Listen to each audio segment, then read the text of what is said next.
Browns back at it for Week 18, preparing to travel to Cincinnati to face the Bengals. And let's start here. Let's just start with Kevin Stefanski, who led us off today on New Year's Eve with availability. And Mary Kay, he said that he does not feel the need to address the football team with rumors swirling about his future, whether he could be here a week from now or not.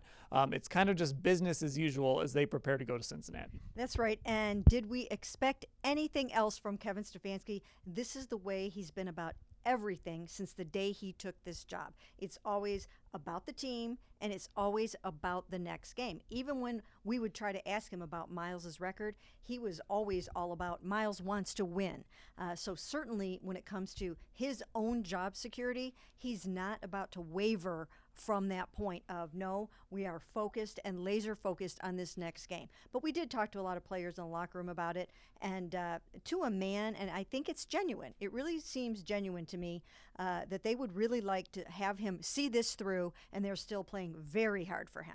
Yeah, Ashley, it's not a surprise that Kevin is just kind of being typical Kevin through all of this. It's not. And, across the players that we talked to, when I talked to Jim Schwartz a couple weeks ago, everyone, this one theme keeps coming up. And it's what we're basically saying, that no matter what is happening, Kevin Stefanski is always steady. He's the same way in training camp as he is right now, as he was in 2023 when this team was getting ready for the playoffs at this time of year. And I think that is something players have really latched onto. I think sometimes on bad teams, we've seen it here in Cleveland before, there's a lot of chaos. And there hasn't been that much chaos comparatively here compared to some other places and things that have gone on this year. And I think Kevin is a big reason why. Now, staying on this, interestingly, there was a report that if Kevin gets fired and if Mike McDaniel gets fired in Miami, that the Browns might have an interest in Mike McDaniel. And Mary Kay, I know you've done a little reporting on this since that came out. Of course, Mike McDaniel used to work in this very building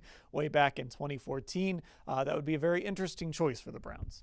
It really would. And I know this, and I've known this for a long time, is that they think very, very highly of Mike McDaniel's brilliant offensive mind. I know they like him as a play caller, and everyone can see what he can do. He's sort of an offensive genius, wizard type of guy that does some very innovative things. And I know the Browns would be very intrigued by that. But I do think that the Dolphins might end up keeping him. He has won 6 of his last 9 games, and they have beaten some very, very tough opponents. So even though they started 1-6, they are 7-9 right now. How do you fire a coach that has won 6 of his last 9 games?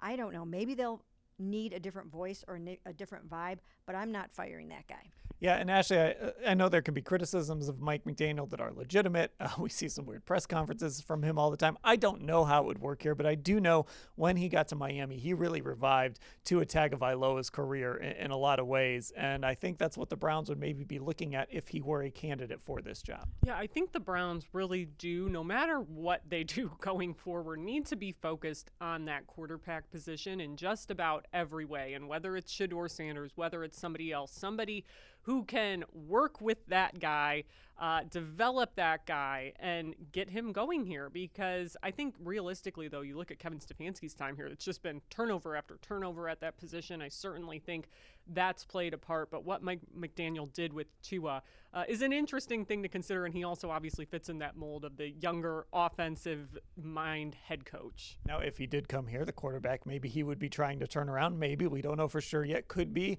Shedeur Sanders. We heard from him today, Mary Kay. And, of course, it's going to be a topic until we get a firm answer. Who knows when that's going to be. But it's all about, has he shown enough, and has there been enough time for him to show that he should be the starting quarterback in 2026? Yeah, that's the big debate, of course, right now. And I think the debate had some fire thrown onto the log, or the log thrown onto the fire by the fact that they dropped to number 6 in draft order. And if they were picking number 1 or number 2, and you could get your hands on Fernando Mendoza or Dante Moore or Ty Simpson if he comes out, I think that changes the game. You have to at least seriously consider that. But when you're down at number 6 and you know you would have to trade up to get one of those quarterbacks, I think that almost is a deal breaker. And so I think it strengthens Shedeur's case to come back as QB1 in 2026.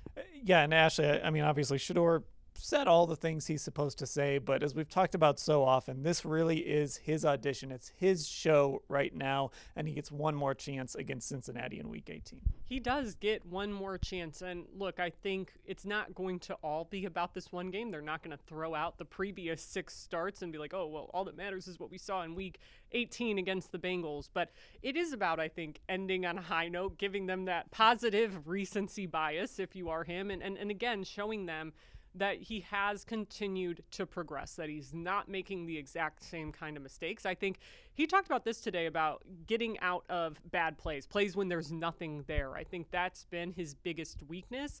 And if he can show some improvement with that, that will be very helpful. All right, one more thing here. Wyatt Teller, he went on IR today with a calf injury that he re-aggravated in this last game against the Steelers. And of course, for Wyatt, he is headed to free agency. We don't know what his future is going to hold. He was already rotating with Tevin Jenkins when he was healthy, so he had fallen out of favor on the field a little bit. So Mary Kay, Wyatt Teller, who has really been a cornerstone for this offensive line, such a big part of this run game when it was at its best.